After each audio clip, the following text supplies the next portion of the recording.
የኔ ቢጤ ክፍል 8 እውነተኛ የፍቅር ታሪክ። ወይ እናቴ ምን ልታዘዝ አልኳት። አይንህን ጨፍን አለችኝ። ለምን የኔ እናት አልኳት። ዝም ብለህ ታዘዝ ስትለኝ እሺ ብዬ አይኔን ጨፈንኩኝ። ከደቂቃዎች በኋላ ማየት ትችላለህ አለችኝ። አይኔን ስገልጥ ግን ማመን አቃተኝ። በህልሜም መስሎኝ ተነሳው፣ ተቀመጥኩ። የማደርገውን ሁሉ ጠፋብኝ። እውነቴ ነው እውነት ነው እናቴ የማየው እውነት ነው ብዬ ሜላትን ደጋግሜ ጠየቅኳት። አዎ የኔ ፍቅር በእውነት ነው። እስከ ዛሬ ያልነገርኩህ ትንሽ ልታገስ ብዬ ነው አለችኝ። ሜላት እርጉዝ ነች። የ6 ወር እርጉዝ ናት። የማይታመን ነገር ሆኖብኝ ምን አይነት ስጦታ ነው የሰጠሽኝ? እሺ ምን ልሆንልሽ የኔ እመቤት? አፈቅርሻለሁ አልኳት በደስታ ብዛት። እንባዬ በጉንጮቼ ሲወርዱ ይታወቅብኛል። የምናገረውን ጠፋብኝ። ደስታዬ ወደር አልነበረውም። የሚገርመው እኔም ከሀገሬ ከወጣው 6 ወር አልፎኛል። እንዴት መታደል ነው! የልጅ አባት ልሆን ነው። ሜላቴ በምስጋና ልጠግባት አልቻልኩም። ምን አለ አብሬሽ ብሆን የሚያምርሽን በማቅረብ በመንከባከብ አግዝሽ ነበረ የኔ ፍቅር። ምን ልሆንልሽ አልኳቲ በፍቅር እያየዋት። የኔ ውድ ምንም አፍቅረኝ ብቻ አለችኝ። የናፍቆት አስተያየት እያየች መታቀፍ የናፈቁ ትከሻዎቿ እያሸች የኔ እናት አፈቅርሻለሁ እስከ ዘላለም አልኳቲ። እኔና ሜላት በስካይፕ ለረጅም ሰዓት አወራን። እኔም ስናወራ ውለን ብናድር አልጠግባትም። ፈገግ ስትል ደስታዬን አገኘዋለሁ። በደንብ አውርተን በቃ ልጃችንን አደራ ብያት ስልክ የተዘጋ። ኦ አምላኬ ምንኛ መታደል ነው! አይኔን በአይኔ ልታሳየኝ ነው። ተመስገን ተመስገን አልኩኝ። ደስታዬ ወደር ስላልነበረው ከጓደኞቼ ጋር አብረን ደስታዬን ለማጣጣም ወስኜ ወጣው። እውነትም ደስ ብሎኛ መሸ። ሜላትም ጊዜ አመሰገንኳቲ። በደስታዬ መሃል ወደ ሀገር የምመለስበትን ጊዜ ሳስብ ግን ርቀቱ የሰማይ ያክል ራቀብኝ። ብቻ ተመስገን ነው። አሁን ትልቅ የሆነ የቤት ስራ እንዳለብኝ ገባኝ። ቤተሰብ አስተዳዳሪ፣ የራሴ የሆነ ትዳር እንደሚኖረኝ፣ ብዙ ነገሮችን ማሟላት እንዳለብኝ ማሰብ ጀመርኩኝ። ምሽቱ በደስታ ተጠናቀቀ። ደስ ብሎኝ መሸ፣ አደረ፣ ነጋ። ጠዋት ከመኝታዬ ስነሳ ደስታው አብሮኝ የነበረ። ለወደፊት አሰብኩኝ። ልጄን አሰብኩቲ፣ ፍቅሬን ሜላትም አሰብኩ። ህይወቴ ብዙ ጊዜ የራሴ የሆነ መልክ ህይወት ብዙ ጊዜ የራሷ የሆነ መልክ አላት። ራሷ የምታመጣውን ህይወት ሙሉ በሙሉ ተቀየረ። የምኖረው ለብዙ ሰዎች ሆነ። ደስታዬ ወደር አጣ። ፍቅር ማለት ይሄ ነው። ሜላት እንደምታፈቅረኝ ለደቂቃ ተጠራጥሬ አላቅም። አሁን ግን የበለጠ እንደምታፈቅረኝ ተረዳውኝ። ምክንያቱም እኔ አጠገቧ ሳልሆን ብቻዋን ልጅ ለማሳደግ ማሰቧ ለእኔ ያላትን ፍቅር ምን ያክል እንደሆነ ለመገመት አይከብድም። ሜላት ለእኔ ከማንም ነገር ከማንም በላይ ነች። አንድ እውነት ልንገራችሁ፣ ሴት ልጅ ከልቧ ከወደደች እና ካፈቀረች ራሷን አሳልፋ እስከ መስጠት ትደርሳለች። ለምሳሌ ሜላትን ተመልከቱ። ስለምታፈቅረኝ ብቻ ለእኔ ደስታ ብላ ልጄን በሆዷ ይዛለች። ገና ብዙ ስቃይ ያለባት። ስትወልድ ትሳቀያለች። 9 ወር ሙሉ በሆዷ ትሸከማለች። 3 ዓመት ሙሉ ታጠባለች። በቃ የፍቅር ትክክለኛ መስዋዕቲ ይሄ ነው። ታዲያ ለዚች የፍቅር ንግስት ምን አድርጌ ውለታዋን ልከፍላት እችላለሁ? በታማኝነት እሷን በማከባከብ ቀንን እየተካ ወራትን እየተካ የሜላት መውላጃ ደረሰ። እኔም በትርፍ ጊዜ እየሰራው እማራለሁ። የምችለውን ሁሉ አደርጋለሁ። ሜላት እናቴ ጋ ነው ያለችው። አንዳንዴ አባቷ ቢናገሩ እንደሚችሉ ሳስብ እሳቀቃለሁ። ያኔ የተናገሩኝን ይሄ የድሃ ልጅ ያሉትን ነገር አልረሳውም። አሁንም ምን ይሉ ይሆን? አምላኬ ሜላትን እንዳትሳቀቅብኝ እያልኩኝ ሁሌ አስባለሁ። ሜላት እናቴ ጋር እንድትሆን እፈልግ ነበረ። ነገሮች ተቀይረዋል። እኔም ሰርቼ ለእናቴ ስለምልክ ቢያንስ የምትፈልገውን ነገር ማሟላት አያቅተኝም ነበረ። ለነገሩ ሜላት የብር ችግር የለባትም። ነገሩ እኔም ደፍሬ ይህንን ላደርግልሽ ብያት አላቅም። እኔን ብቻ የምትፈልገውን ታደርጋለች። የሜላት መውለጃ ጊዜ ደርሷል። እኔም ጭንቀቴ ይጨምረዋል።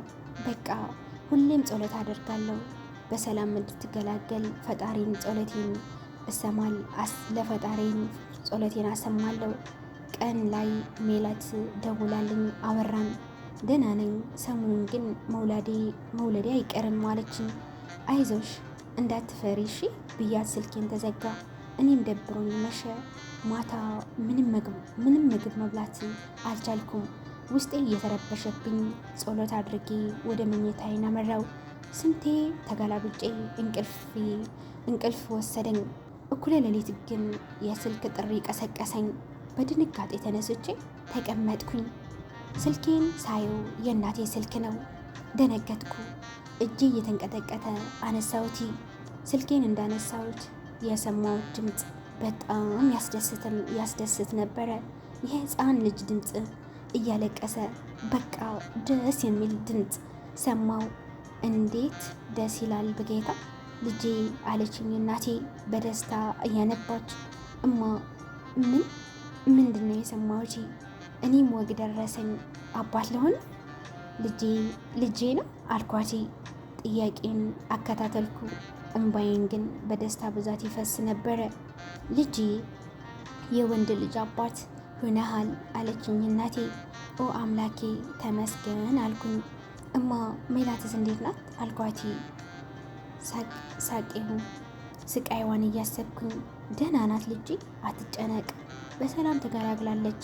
ደስ አለኝ፣ ግን ድምጿን መስማት ፈልጋለሁ። እማ ሜላት ላናግራት አልኳት። ጠዋት ታወራሃለች፣ አሁን ትንሽ ደክሟታል ተኝታለች። እሺ ብዬ ስልኬን ዘግቼ የሰላም የደስታ ሌሊት ሳልተኛ በደስታ ቁጭ ብዬ ነጋ። ጠዋት ተነስቼ ቁርሴን በልቼ ወደ ትምህርት ከመሄድ በፊት ሜላትን መናገር ፈለግኩኝ። እናቴ ጋር ደወልኩ። ስልኩን ሜላት ነበረች አነሳችው። ውይ ውዴ ስትለኝ በጣም ተደሰትኩኝ። የኔ እናት ደህና ነሽ አይደለ አልኳት። ደህና ነኝ ውዴ አትጨነቅሽ አለችኝ። የኔ ውድ የኔ ፍቅር አመሰግናለሁ ስላት ለምን ውዴ አለችኝ። ለዚህ ለአባትነት ክብር አበቅተሽኛል አይደለም አልኳት። ውዴ እኔም ደስ ብሎኛል፣ ምስጋና አያስፈልግም፣ አፈቅረሃለሁ ያለ አለችኝ። እሺ አልኳት። ትምህርት እንዳይረፍድብኝ ስልኬን ዘግቼ ወደ ክፍሌ ገባው። ትምህርቴን በደስታ ተምሬ ጨረስኩኝ። ከክፍሌ መልስ ስራ ቦታ በደስታ ዋልኩኝ። ማታ ጓደኞቼ የሜላትን መውለድ ነግሬያቸው ስለነበረ ፕሮግራምን አዘጋጅቶ ና ሲሉ እነሱ ጋር ሄድኩኝ። ደስ የሚል ምሽት በደስታ መሸን። እኔም ሜላት ጋር ደውዬላት አወራን። ነገ ከሆስፒታል እንደምትወጣ ነገረችኝ። በቃ ፍጹም ደስተኛ ነኝ። ልጄ የማቀፍበትን ቀን እየናፈቀኝ ነው። ሜላት ጋር ደውዬ እያወራን የልጃችንን ስም ማን እንዲሆን እንደምፈልግ ጠየቀችኝ። እኔ ከድሮም የልጄ ስም ቅዱስ ቢሆን ደስ ይለኛል። እሷ ደግሞ ናትናኤል እንዲሆን እንደምትፈልግ ደጋግማ ነግራኛለች። የመጀመሪያ ልጃችን ናትናኤል ነው የምለው ትለኝ ነበረ ከበፊቱም። እኔም ልቃወማት አልፈልግም እና ለምን ስም አውጣ እንዳለችኝ አልገባኝም። የኔ ውድ ቅዱስ ቢንያም ቢባል ደስ አይልም አልኳት። ናትናኤል ቢንያምስ አለችኝ። የኔ ፍቅር ስም አያጣላንም ያልሽው ይሁን አልኳት። እሺ አለችኝ። ሜላት ከቤተሰቦቿ ጋር ቤት ውስጥ ከእናቷ ጋር አሪፍ ቤት ተከራይቶ መኖር ከእናቴ ጋር አሪፍ ቤት ተከራይቶ መኖር ጀምረዋል። ልጄ በሁለት እናቶች እጅ መሆኑን ሳስብ እጅግ እደሰታለሁ። ሁለቱንም ለእኔ የፍቅር መምህራኖች ናቸው። በህይወት የመኖር ሚስጥሬን ናቸው።